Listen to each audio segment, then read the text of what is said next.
Australia, home of the possum, cool surfer dudes, strange lingo, now or his mate, fair dinkum, lots of sunshine and the Bonza Barrier Reef. It's the biggest, most spectacular coral reef in the world, and what's more, every creature is linked to another. Just imagine one huge family tree dating back 18 million years.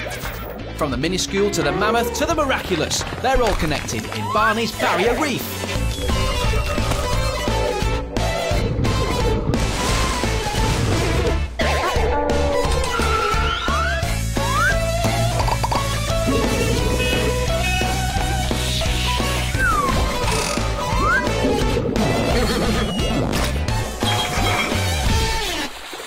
What are you doing? I'm doing my party piece. Everyone's got one, you know. I know this guy who can bend his thumb right back to touch his arm. Bet you can't do this, though. That's good. Can you do this? Ew, freaky. I know. Everyone's got their own freaky party trick, and the underwater world is no different. From the bizarre to the hair-raising to the downright disgusting. Ladies and gentlemen, boys and girls, welcome to the Ocean Cirque du Freak. It is utterly, fantastically freaky. In fact, it's... That was freak or unique.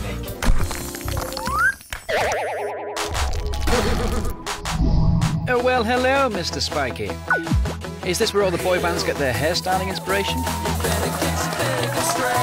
I can see the resemblance, but I somehow think Mr. Sea Urchin is too busy trying to coordinate his hundreds of spiky legs by the looks of it. Venomous, deadly spiky legs, no less.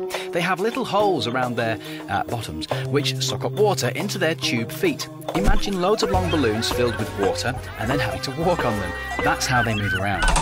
They also use their spines, a bit like oars on a boat, to move back and forth, to cruise through the reef. It looks complicated to me. So far, not so freaky, though. OK, well, let's take a closer look. Be prepared to be a little alarmed, though, Jem. As if. Let me firstly introduce the Urchin Luminous Icebox. Ooh, that's pretty freaky. Their own blue lighting system. I like it. They're not actually eyes at all, just sensors that react to the light or darkness. What's that bulbous eye thing? OK, this is where it gets freaky. That bulbous eye thing isn't an eye at all, although it looks like one. It's the urchin's very own gross fashion accessory. That is a poo bag.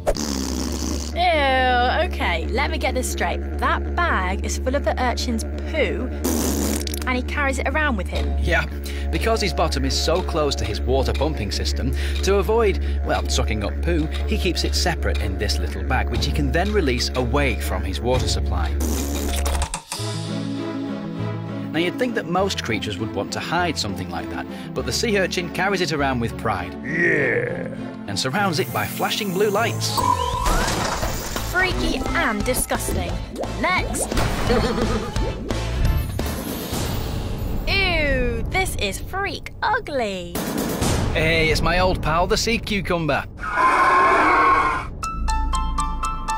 A creature of many talents. It can poo sand, shrink and expand, but it has another even more awesome talent to behold. Is this one of those don't watch and eat moments?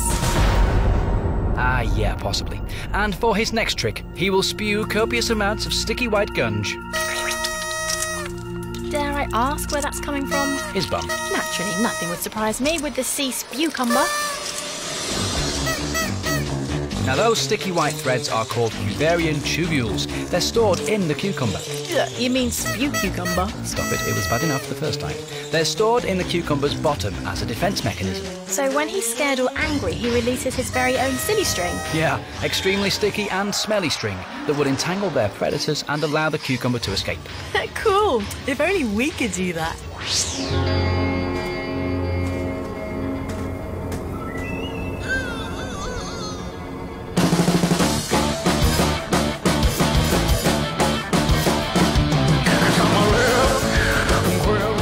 You tell me that isn't cool.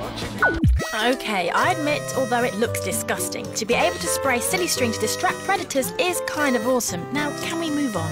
The bottom-spewing sea cucumber is linked to the poo-carrying sea urchin because they both do bizarre things with their bottoms. A bit like my granddad. So, who else connects to our sea urchin? I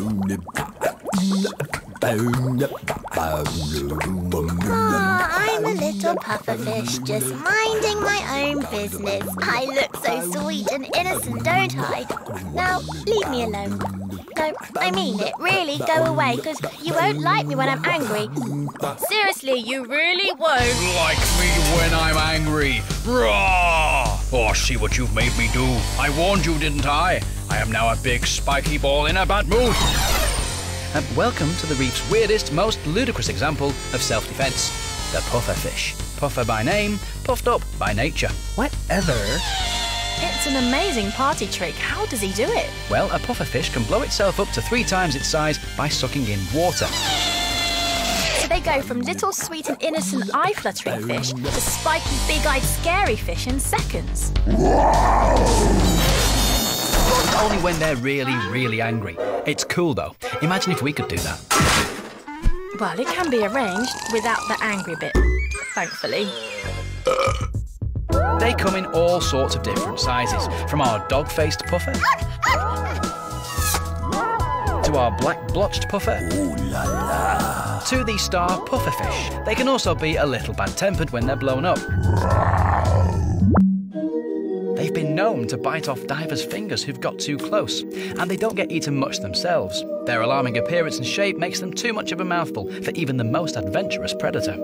Well, I agree. That's a great party trick. They'd be first on my party list.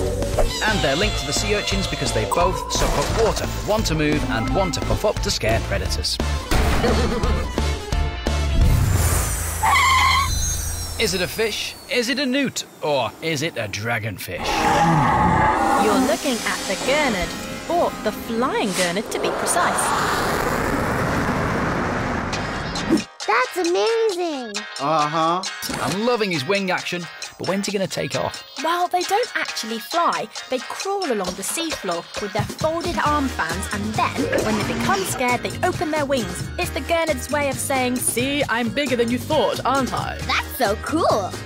So they go from pretty ordinary floorfish to dragon-like superfish in a split second. Yeah, their extreme change in size totally confuses any predators, a bit like someone beefing themselves up before a fight. But what's the point of wings if you can't use them properly? It might confuse predators, but is that all they're for?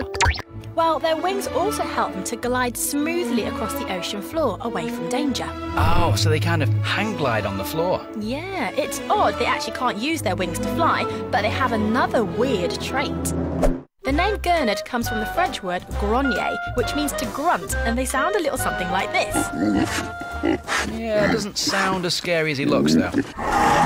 No, but the whole point is to look scary, just like the puffed up pufferfish. So the peeved pufferfish and the grunting winged dragon-like flying gurnard are connected because they both can change their bodies pretty dramatically to scare away predators.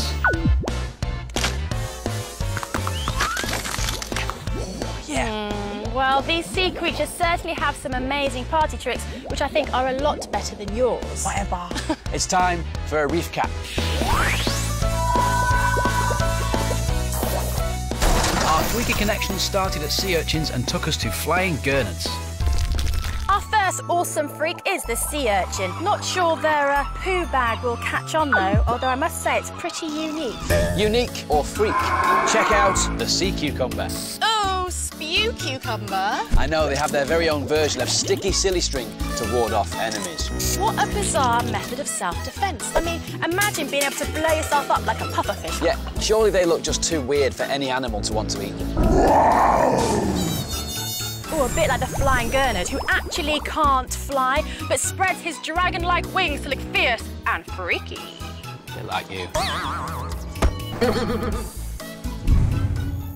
And now for my next party trick, I'd like to introduce the cuttlefish and his amazing colour-changing technique. Very cool, Barney, but this is a bit of an obvious one, if you don't mind me saying. Well, OK, we know the cuttlefish can change colour, but what about this? They talk and signal to each other through their colour change. No way, they're just doing it to confuse predators. They're not talking. Oh, yes, they are. Only thing is, I've no idea what they're saying, but I think we should try and guess.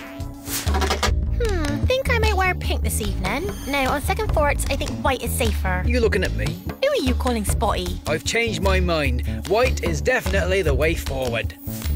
I don't think we're ever really going to speak cuttle, but I wish I could change outfits in a split second. And do you know that they can change in between 20 and 50 different outfits, or display patterns to use the technical term? And what's even more amazing is that no one really knows how they do it. They're colourblind. No way, now that is cool. This zebra pattern is the male cuttlefish's way of saying, hands off, she's mine.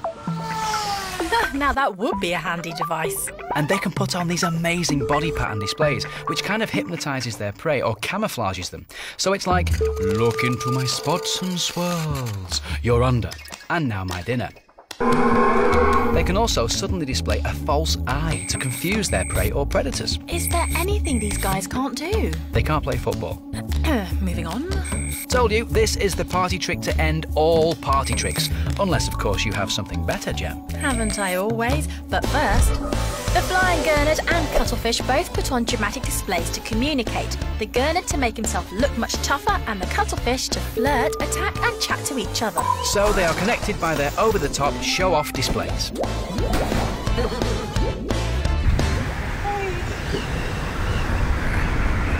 Whoa, wait, it's a bit breezy. Oh, I'm getting blown away. Oh, that was close. These flippin' frog feet are useless. Luckily, I have a cunning plan. Most people call me the frogfish and tend to laugh at my unusual appearance and bad hair. But I'm also known in more inner circles as the anglerfish. I may look like a useless hairy object, but I have a little device that has fooled many and earned me my reputation as quite a trickster. Allow me to demonstrate. My inbuilt fishing rod, that's why I'm called the anglerfish, you get it now, is mostly a hidden away. Good for me, not so good for my victim. On the end of my rod is this false worm. Ah, you thought it was a real worm? Well, that's exactly what my victims fall for every time. What a cunning plan from the anglerfish, and to think he looks so useless.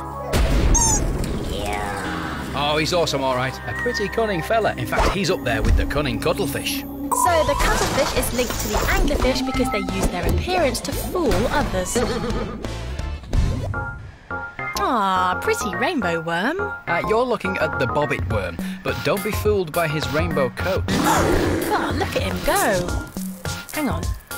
Are they teeth? Yeah, this guy is deadly. What? Since when did worms have teeth? Is nothing normal in this ocean? Huh? Even the worms are scary. It's another example of deceptive appearances, or to put it more simply, I look so sweet and colourful, but I'm actually deceivingly deadly. Haha. Oh no. The hairy, clumsy anglerfish looks like a bit of a loser from a distance, but has a deadly fishing rod to ensnare his prey. Like the bobbit worm, who looks like an ordinary worm, but don't get too close. The anglerfish and bobbit worm are linked by deceptive appearances. Deadly worms. Whatever next? Aw, look at this cute little cone shell minding its own business. Ah, yeah, look at him. He's making friends with the fish. Aw, I know, look at him, he's lovely. Although he does seem to be getting awfully close to that fish. Hey, he's eating it whole! Nah, that fish is a goner. You fall for it every time, Jen. He may look sweet and innocent, but he's not. He is one of the most venomous creatures in the ocean, capable of killing people. Of course he is. If there are killer worms, why shouldn't there be killer snails? This one is pretty hungry too. He's a true sea stalker. He hunts at night purely by smell, and as water passes through his enormous tubey nostril, he can smell the scent of nearby snoozing fish. He smells by inhaling water. Far out. Yeah, he's always on the smell for dinner. See his tongue?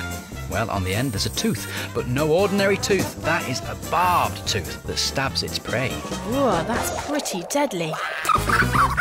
Bet he doesn't have many predators. Not many, and rumour has it he can start digesting his food before his prey have even died. Ew, so he's chewing them and killing them at the same time. All this from something that is basically a sea snail. And he may look sweet and innocent crawling along the ocean floor, but speed it up. Exterminate! Exterminate! He looks like a Dalek. Oh, there's something in that, I reckon. Speed it up, he looks a lot more evil. So, like the bobbit worm, the cone shell looks innocent but is a deadly killer. And both of them use a ferociously fast speed of attack to kill their prey.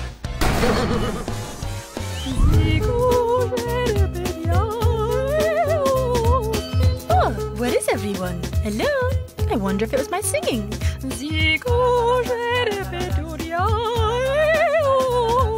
Just give it a rest, will you, love? My ears are bleeding. If this gal is supposed to be freakily outstanding for her singing skills, then you'd better rethink. Nope, she's got many skills, but singing certainly isn't one of them. Well, she's obviously not really singing. Yeah, I'd gathered that. But she needs to gulp like that in order to pump water over her gills so she can breathe. You still haven't introduced me to this quirky lass. Sorry, Jem, meet the ribbon eel. Wonderful. Looks a bit like a ribbon, or maybe a party streamer. Well, I can see the resemblance, so what's her party trick, apart from looking like a party streamer? OK, well, Ribbon here has really bad eyesight, but to make up for it, she has supersonic smell. Ah, pretty awesome. So, how did she do it? She's got 4 nostrils, 2 front ones and 2 at the back. Whoa, those are some whopping nostrils she's got there. She relies on them so much that if they were blocked, she wouldn't be able to eat, as she uses smell to catch her prey. Room service. Oh, weird. It's like not being able to taste when we have a cold. Oh, I really don't like that. But what's even weirder is this. Hello, can I help you? Oh, who are you? You're invading my space. Oh, it's my other end. Silly me. Yeah, her bad eyesight also means that she confuses her own body for a friend. So she might have super sensitive smell, but she's a little bit dozy. And don't forget the cone shell and his smell power. So the cone shell and the ribbon eel are linked because they both have a great sense of smell. Wow, freaky or unique, all right? Even my party tricks look lame compared to these guys. Told you so. Time to look back over our freaky friends so far. Look into my eyes, not around my eyes. Actually, look into my skin. The cunning and colourful cuttlefish can talk, hypnotise and chat up girls, all through his amazing colour change talent. What about the clumsy, hairy anglerfish? On first glance, he's a bit of a loser, until he strikes with his fiendish fishing rod. Ew. And talking about deceptive looks, this is a worm and it bites pretty hard. It's the bizarre bobbit worm. Or the not-so-sweet and innocent cone shell. With his lasso and venomous spear, no little fish is safe around this freak. But for the biggest mouth and the noisiest nostrils, you can't beat the blue ribbon eel. She can't see a thing, but has super smell-o-vision instead.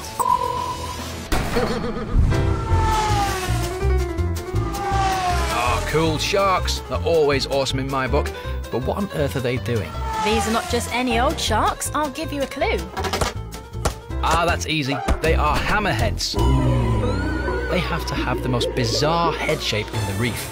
They're sizing each other up, or maybe they need to circle because their eyes are so far apart they have to keep turning to see each other. Well, that's well weird. Can you imagine if we had to do that?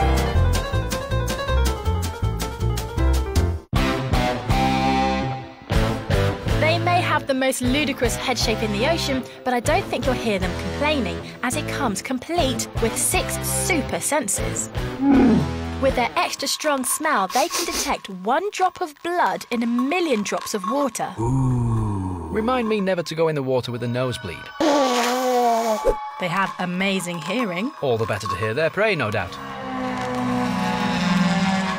They have electrical sensors spread across their super snout, which allows the hammerheads to sense weak electric fields given off by prey. Help. What do you mean by weak electric fields? Could they pick up a human heartbeat, for example? Yes. Scientists have proven that they can detect an electrical current 100,000 times smaller than a normal AA battery. Whoa, so they've got, like, metal detector heads. Quite similar, actually. Funnily enough, though, they don't have many predators. Oh, surprise, surprise. From super smell to super electro senses. Our cheeky blue ribbon, or party streamer eel as I prefer, is linked to our hammerhead shark because they both have super senses.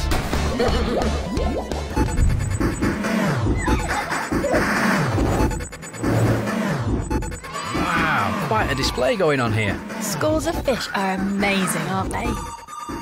They're so graceful and well coordinated. I mean, how do they do it? Is there a leader fish going and left and right and make a crazy ball? It's all about who you hang out with. Some schools do have leaders who lead the way, a bit like the lead majorette or cheerleader. Ooh la la! But the difference is they're usually moving like this to stay alive. It must be confusing for their predators. Yeah, and they don't hang out with any old fish. They choose their classmates well. Hey, but they all look the same. Exactly. Fish that look different, even of the same species, would stand out from the crowd, so they choose fish that fit in. How cliquey. How do they know how to move in the same direction, though? I mean, are they looking at each other? Some do it by eyesight, but most fish have lateral lines on either side of their bodies, which are highly sensitive to movements and allow each fish to know where the others are.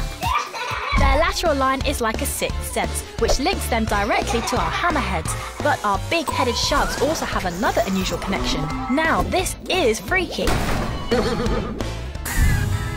I say. What do you call a fish with no eyes? A fish. There'd better be a good reason for that joke. That was your worst yet. Well, thank you. Of course there's a good reason, but I bet you can't guess. Are you okay? Yes, I bet you can't guess.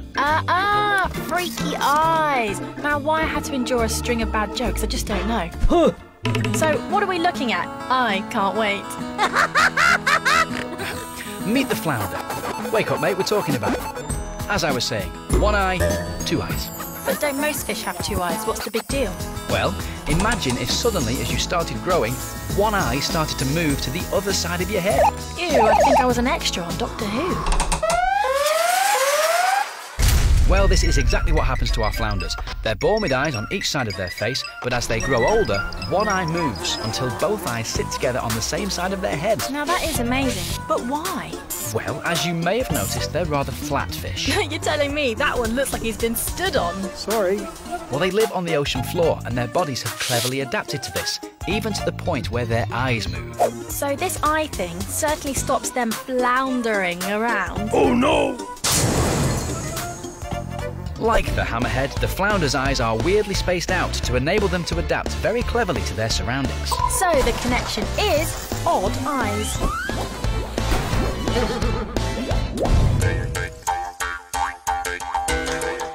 The mud skipper, one of the weirdest boggle-eyed mud-loving animals in the Barrier Reef. He'd outstare anyone, this geezer.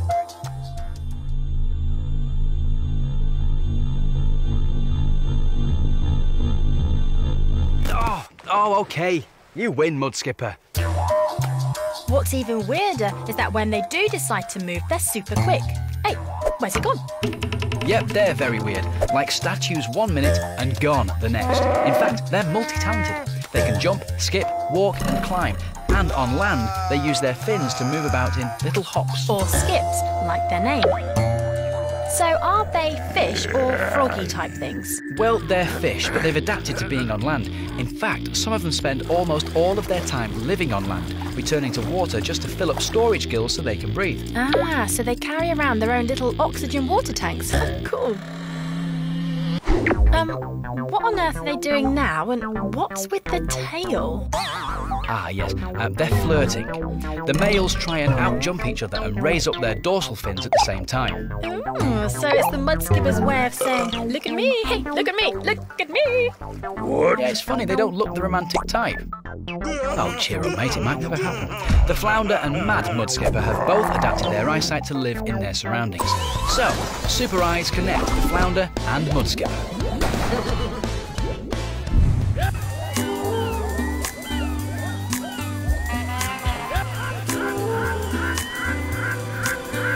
Hang on, cut. No, Gemma, no can do. These are birds, and birds are not freaky or unique. Sometimes the best stories are the ones that are the least obvious. Oh, well, okay, Mystic Gemma. I can't wait for this humdinger. Once upon a time in the Barrier Reef, there was a mum bird, a dad bird, and a baby bird. Basically, a happy bird family. It's not bedtime, Gem. Mum and Dad work really hard to make sure baby bird has the best start in life. Oh, no, seriously, this is making me sleepy. Stay with it. Not all stories have happy endings, Barney. Seabirds work all day, building nests, keeping watch for things that might eat them. and finding lots of food so baby can grow big and strong. Will you hurry up? You're sending me over the edge.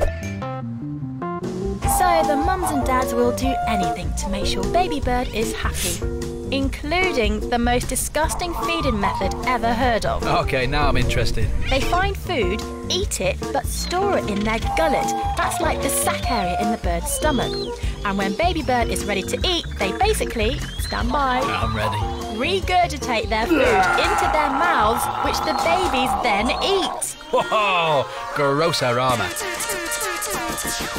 So they eat, keep the food in the belly, and then bring the food back up, or pukage as it's known, which the baby then eats from their parents' mouths. Thanks. Basically, yes. Oh, it's beautiful. They're puking up their food and feeding it to their babies. Now that is the grossest of disgustings. Disgustingly freaky? Oh yeah, you win this one. Mudskippers and regurgitating birds are connected because they're both barrier reef land and sea dwellers. Yeah, that's quite freaky. A bit like our awesome lineup of ocean freaks. They were freaktastic. So let's run through our unique connections.